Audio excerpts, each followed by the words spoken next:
Hello everyone, welcome back to the TJOmega channel for day 1554 of our daily content grind. What you're watching on screen right now is the kind of document you would have to send to a patent office in order to get everything about how a Transformer toy works officially patented so it couldn't be copied. Something that was done commonly in the 80s, but you don't really see sheets like this anymore. If it is filed, it is not made as public as it used to be. But it's a great way of taking a look at the past of Transformers and getting to see stuff that we have never seen before. Like what you're looking at on screen right now is the original version of Onslaught, who was originally designed to be a big tank. No, it's not Brawl. Look at the legs. The legs absolutely look like Onslaught's. In fact, this is how it was originally going to work. Onslaught would have had a repair bay mode, and you can see on the right how his torso mode would have looked, how the other Combaticons would have combined onto him. So these are fun little chunks of history that are publicly available on different patent websites, because this does have to be listed publicly. But that said, while the information is out there and widely available, the credit here goes to Transformer Toy Patents, or TF Patents, on Twitter or Blue Sky for doing the legwork for this. If you do not follow them, go follow them. They have a lot of fascinating stuff that they can dig up. And this is what we're going to cover today is not even like half of what they have found. You should go look and see how the original Predaking prototype looks. It's hysterical. But they post all the time, multiple times a week, every time they find something new that's interesting in all the patents that Takara has posted. Yeah, and it's just a fascinating little history lesson. So all credit to them for doing the legwork. I'm just sharing the news. So we're going to do this in chunks, and we're going to try to go quickly because there's a lot that I wanted to point out. Like this, for instance, which would have been an early concept for a throttle bot based on Bumblebee, or more specifically, potentially based on the prototype of Bumblebee back when it was a CBS branded cartoon. We talked about that possibility a while ago. As far as other standard Transformers that made it to the patent but never made it out as an actual figure, we were denied a Battleship Transformer, and I actually really like the look of this one. I'm actually really disappointed that this one never came to be. We don't have enough aquatic Transformers as it is, and this actually looks like a pretty cool take on one. That's disappointing. Here we have a look at what was essentially an early attempt at a Battle Charger. I always felt the Battle Chargers were kind of weak. They just kind of felt like they were doing the throttle bot thing, just as Decepticons and without the penny racer chibi aesthetic going. I look at the robot shape and I think to myself, man, we could have had an option for a camshaft retool finally. So why we're not getting new Omnibots? It's in camshaft. He just has to be special. This would have taken it out though. Hey, do you like your Dinobots? Do you want mini Dinobots? Because for a while, they were tooling around with the idea of mini Dinobots. And you can see that the T-Rex mode does look quite a bit like Grimlock. However, the robot mode, absolutely not. It transforms completely differently. Would have been fun, the second round of Dinobots, little tiny ones. It's, we almost got that in the movies, and then they scrapped it there too. What about something to join the monster bots? I always like them. Here is a design for a Transformers Pegasus. Now, it looks like design elements on this one might have been borrowed. Those wings absolutely look like the weapons for Steeljaw. But this is a very heavily armored Pegasus and a very cool looking robot. It definitely looks like it would have fit in along with, Grotesque and the rest of that crew. So, things we miss out on, man. We have more normal stuff, like here's a pretty standard tank Transformer that never made it, and it's more like the armored truck style tank rather than the traditional one that usually gets made. We also had a more traditional looking helicopter, so one helicopter Transformer that never made it out. So keep in mind, a lot of this never makes it out because essentially what we are looking at is the leftovers from Diaclone, Microchange, Diaclone Car Robot, because when Transformers became a thing in the West and exploded, Takara decided to shift everything in their product line over to Transformers. But Hasbro, because they were footing the bill for the cartoon, they were in charge of this version of the brand, meaning that everything that Takara was designing for car robots, microchange, all of that was essentially scrapped and just stopped in its tracks, because now they had to do whatever Hasbro in the US wanted to do. They were leading the franchise at that point. So things like this never came to be. We almost had another motorcycle transformer, and it looks like a fairly nice one. It's definitely not Junkion in style. It's a lot more realistic. The neat thing about this is it came real close. Like these, this proves that there was a physical prototype of this toy at some point. So at some level, some mold was made for this and just never quite made it out, which is unfortunate for it to get that close. How about cassettes? You'd think we'd get all the cassettes there were, especially because, they had to start designing unique cassettes for Blaster. But there's a few that never made it out, like this one. This was a buffalo. Now, I can see why some of them were probably skipped. A lot of these do kind of feel familiar, Here's another one for a tiger. And a lot of these just kind of feel like kind of Steeljaw, kind of Ravage, like they're not the most like thrilling, they just kind of look like they just kind of look like repetition. But then we also missed out on a scorpion. And the Scorpion cassette would have been super cool. It would have been a great one for Soundwave. We also missed out on an ostrich. And I thought an ostrich would have been hilarious. There is like the weird counterpart to either like Laserbeak for Blaster. Oh, it doesn't fly, but look at the land speed it's got. And it's got hops and kicks. So that ends the segment on what I would count as normal Transformers that just never made it out. From here on, we're going to go into little subcategories, and we're going to start with the device Transformers, those things akin to Soundwave and Blaster. And that goes to the counterpart to Blaster, which was a pair of headphones as a Transformer. This one is ambitious, not only because it's working headphones, which is basically just normal pair of headphones with two halves of a robot glued to the side. But what makes it ambitious is the fact that it was also a triple changer. It had a spaceship mode, which is kind of a curious choice to make.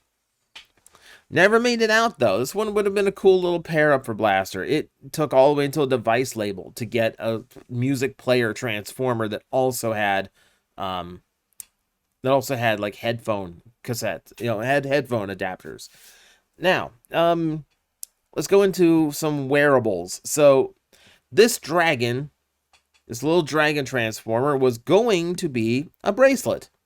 Nice and simple. I mean, it's a dragon. You fold up the wing section to be essentially what, where a watch would be, and then just fold it over and just bite down on its own tail to clasp it into place. Pretty simple concept. However, the ring, I think, was a little bit ambitious. Yes, it's a transforming ring. Though, I don't know. The ring I wear is pretty thin. I can't imagine having something thick enough to turn into a robot on my finger all the time. That feels like it would have been a little bit excessive. Let's go into some weird stuff right now. So, you're not going to guess what this is just from the patent picture. Just from that crude drawing. Tape dispenser. Yeah, they were going to go into a whole run of weird office supply transformers. So here's another one that you're not going to be able to guess offhand. So I'm just going to show you. Pencil or pen. It does look like the patent includes a portion where cut off pencils can be added to it. So it can actually function as a working pencil. Super weird, but okay. And then you got this guy, which is a 3-ring binder. 3-ring binder as a transformer. Oh, but if you don't like the spiral spine in there, there was going to be just a book transformer. Just a book. That's all he was going to be. There's the robot mode. He's got a gigantic plank on his back. Not the most thrilling of toys. You can see why some of these never came out. I feel like they were patented just in case we felt like this would have been appropriate at some point, but maybe not. Maybe not. There's this one too, and this is where we start crossing into a few weirder ones. So we throw this in because this was going to be an FM radio. It was going to be it was basically, they're going to take the cassette robo that we know as Rumble or Frenzy. They're going to upscale it to full cassette size, and then they were going to cram a radio in there. So you could plug a pair of earphones in and listen to the radio on what essentially looked like a big cassette. Or just like a normal size cassette, actually. Novel idea. Never happened. How about this? Would you like to wear a belt that transforms into a robot? Keep in mind, these are patents from the mid-'80s in Japan. Kamen Rider is a big thing. Actually, in that time, I think Kamen Rider was on hiatus. I think they were between Z-Cross and Black at the time. Still, it was still like a big function in toys. Like the Rider belt was still kind of a big deal. So it wouldn't surprise me if Takara was trying to capitalize on that with a micro-change belt transformer. And they also came up with these little keychain charms that transformed into robots. And there's a few designs. So you had that kind of like Superman symbol looking design. You have a flat circle, and then you have a star. This, I feel like, would have been a much better success today when bag clips and charms are a far bigger deal. You go to any anime con, you're going to see, dozens hanging off of people's backpacks and bags. And I have a tack pouch when I go to conventions, and that tack pouch usually has a bunch of charms dangling off of it. I would absolutely hang a functioning transformer off of that if I could. Okay, so from here on out, we're going to get into a few more of the ambitious bots in the lineup. Though, as I flip through these, I will admit I can't remember which one this one is offhand. So you'll excuse me if I get a few of these mismatched. I am trying. I am trying. There's a lot of info here to comb through and keep straight. But we're going to go into triple changers for a bit. Let's go into triple changers. So here's a pretty simple one. It's just a car that has a flight mode, and or just like a basic jet mode, essentially. So we kind of got that with tracks, but it looks like they were going to try a follow-up with a different model car, which, okay, that's fair enough. That would have been 3 flying cars and Transformers if we include the, oh, can I remember which one? Overdrive. It was Overdrive in the Omnibots that could fly. So that was not a terribly uncommon thing, but we did miss out on one of them. We also had this one. So remember, we're in the triple changer section officially. And cars and triple changers are actually pretty rare.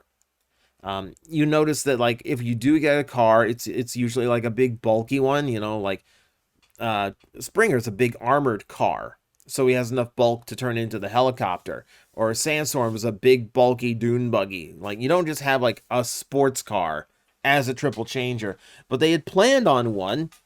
This one was going to become a tank. Not a very convincing tank, but it was going to become a tank. At least they tried. There's another one that was going to be a tank, but it was also going to turn into a giraffe. So this kind of goes right along with the one we now call Drop Shot, that was a horse that was going to transform into a jet. Well, we could have had a giraffe to go along with him. So that could have been a whole range of triple changers with animal parts. We're not even done with that, by the way. There's a few more later on. Here is one. Take a look at the robot mode on its first to give you a little bit of a guess as to what he's going to turn into. So the wheels and the canopy here probably tell you race car, which you would be correct. It does turn into a race car. However, if you look at the transformation parts on the bottom of this image, you might start noticing a few other little shapes. That's because it also turns into a bird. I love the idea of just, it turns into a bird, kinda. Because it's using the back spoiler as the legs of the bird underneath, but it is doing nothing to hide its wheels whatsoever. It's just big race wheels just hanging off the back of a bird. Alright, how about this one? So we've got a motorcycle and a VTOL style, and this is actually pretty cool. I would love a transformer that looked like this. Now, this one is even more ambitious because, yes, it's a triple changer, but it has alternate modes besides that.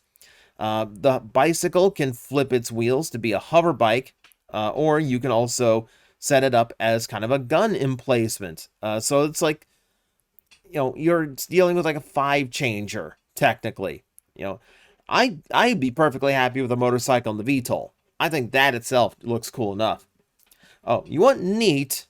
And I'm shocked it never happened. How about transformers that are triple changers with dinosaur modes?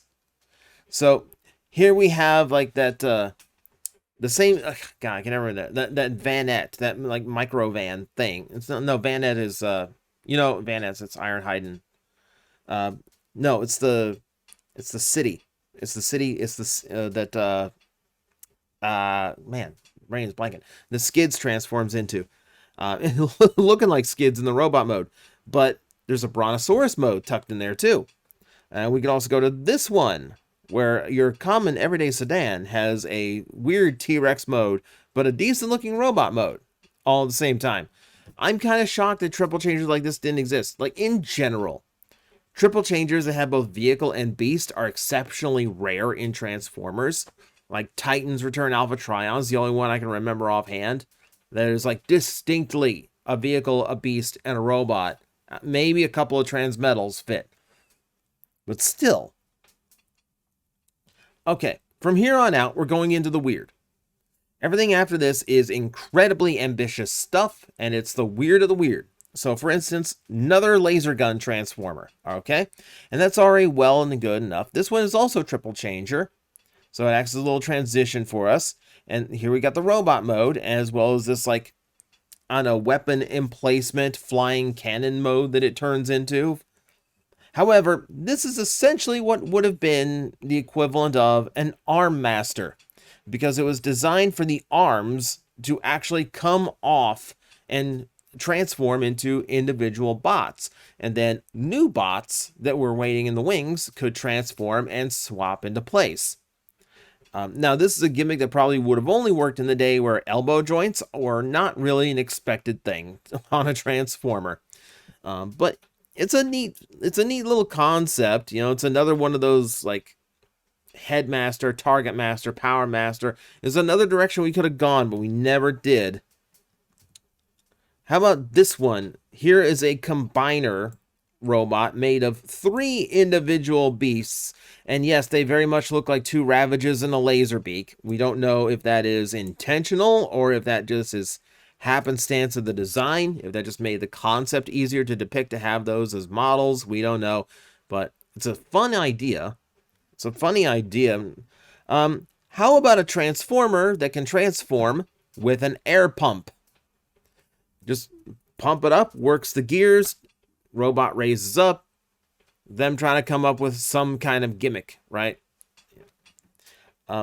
Here's a weird one. So here's the robot mode. And just from looking at this, you'd never guess what it actually transforms into or what it's supposed to be. It's nothing the Transformers has ever done. I will tell you that. So 3, 2, 1. Human. It is a robot with a human alt mode. It is a meat former. I don't know why that amuses me so much. I like robot into human. Now, this feels like what a Pretender probably should have been, because that would masquerade way, way better than some of the stuff they came up with. But, okay, fair. Okay, we'll try this again. Here's another one. Here's a jet mode. Okay, so it transforms into a jet, whatever it is. But this is a weird one, right? So take a guess what it's going to be. I tricked you. It's another meat former. This also had a human alt mode. But this one is just human to vehicle. This is almost like a predecessor to like Marvel crossovers. To like if there was such a thing as a G1 Marvel crossover, here it is. It's another oddball one. And talked about what Pretenders should be. Here's where we probably got the idea.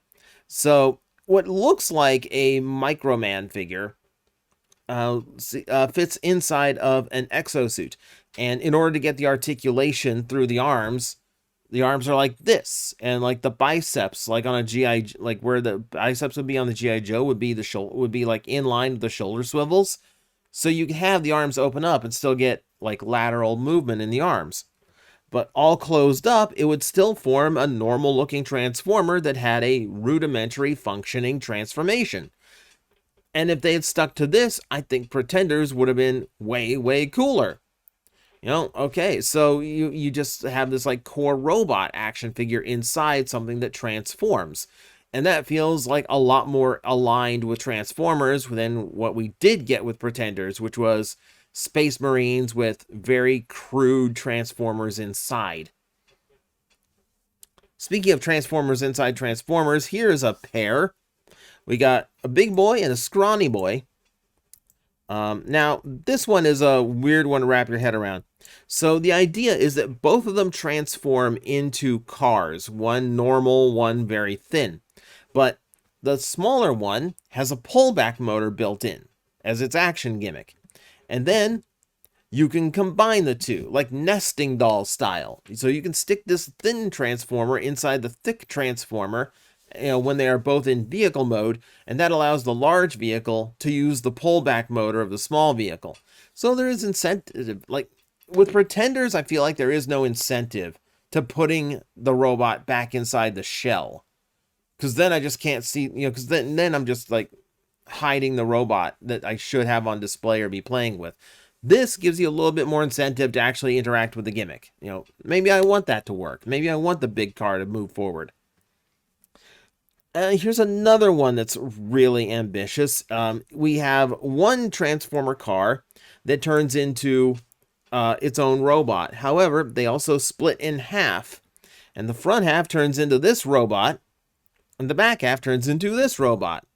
It's essentially doing like a weird Duocon thing, or like way earlier than the Twins ice cream truck thing. Except kind of better than both because they function as like, you know, because there's extra like steps and robots going on in here. It's a really impressive piece. Like it's actually kind of a cool thought. I actually really like this as a concept. One more. I saved my favorite one for last. Saved the best one for last. We have a pair of robots here. You can tell already that they are going to be beast formers, just given how much is going on the one on the right. And yeah, so we have what transforms into a horse and an eagle. And that's already kind of neat. You know, we didn't have any horse transformers in G1, so we only had one eagle, and it was a Predacon. These, however, also combine. So you get a winged centaur transformer combiner out of these guys. And this might be one of the coolest things ever. I am going to be upset for a long, long time knowing we will never have this. So, that's just my trip down the patents that caught my eye. Like I said, there's a lot more of these. Like I said, TF Patents does a lot of legwork to make sure that we get to see these pieces of history and discover things that we previously did not know would have been a thing in Transformers. So all credit to him or her, them, for the work. Please go check them out. I'll leave a link in the description so you can go check out more of their work and more of the patents they've dug up. And like I said, they're constantly working to find more. So definitely worth following just to keep an eye on the history. But that's your little glimpse into the past and what could have been. So thank you everyone for watching. I will see you next time. Hello everyone, I am Astral Agent Magnetar, a tokusatsu VTuber, and I am streaming 4 times a week over on Twitch, Monday, Tuesday, and Wednesday afternoons, and a special late night one on late Friday/early Saturday. So come watch, come hang out, and let's make an impact together.